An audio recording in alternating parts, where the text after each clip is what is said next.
তোমরা কেমন আছো? আশা করি ভালো আছো।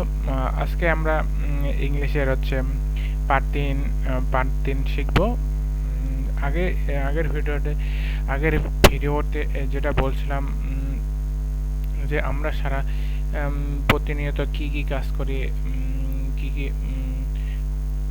কথাবার্তা বলে, কি কি চিন্তা ভাবনা করি, এগুলোর বিষয়ে একটা থিঙ্কিং করতে, যে এগুলো ইংলিশে ট্রান্সলেট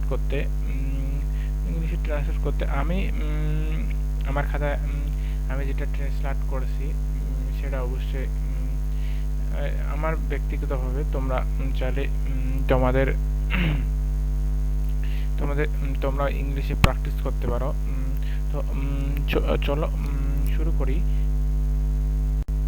আচ্ছা, তো আমার ইংলিশে যেটা আমি লিখেছি, I woke up at 6 in the morning, then I brush my teeth mm, teeth after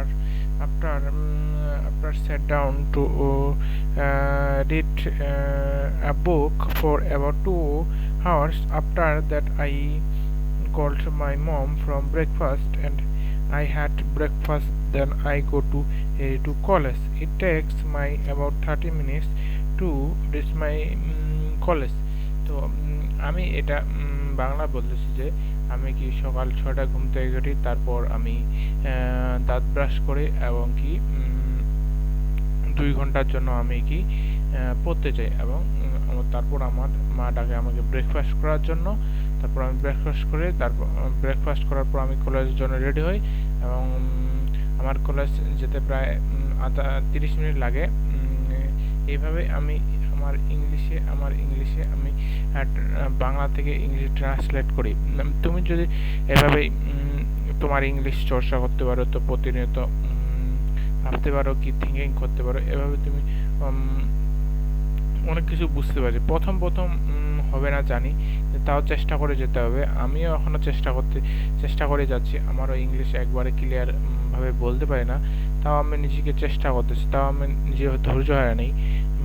আমি বলে পড়ে যাচ্ছি। যতদিন না হয় আমার ইংলিশ একবারে চর্চা, ততদিন পর্যন্ত আমি প্র্যাকটিস করে যাব। তোমরা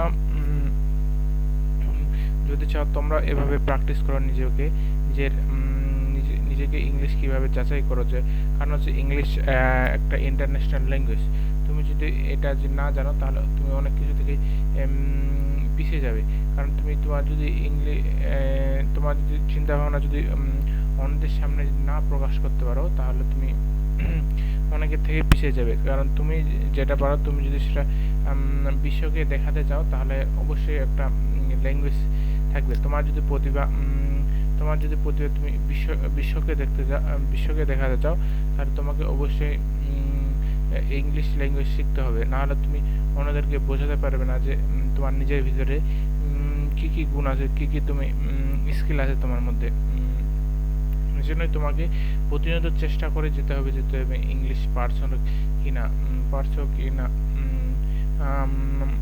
এভাবে তুমি যদি একটু অল্প করে যদি প্রতিনিয়ত ইংলিশ চর্চা করো, অবশ্যই তুমি একদিন সফল হবেই।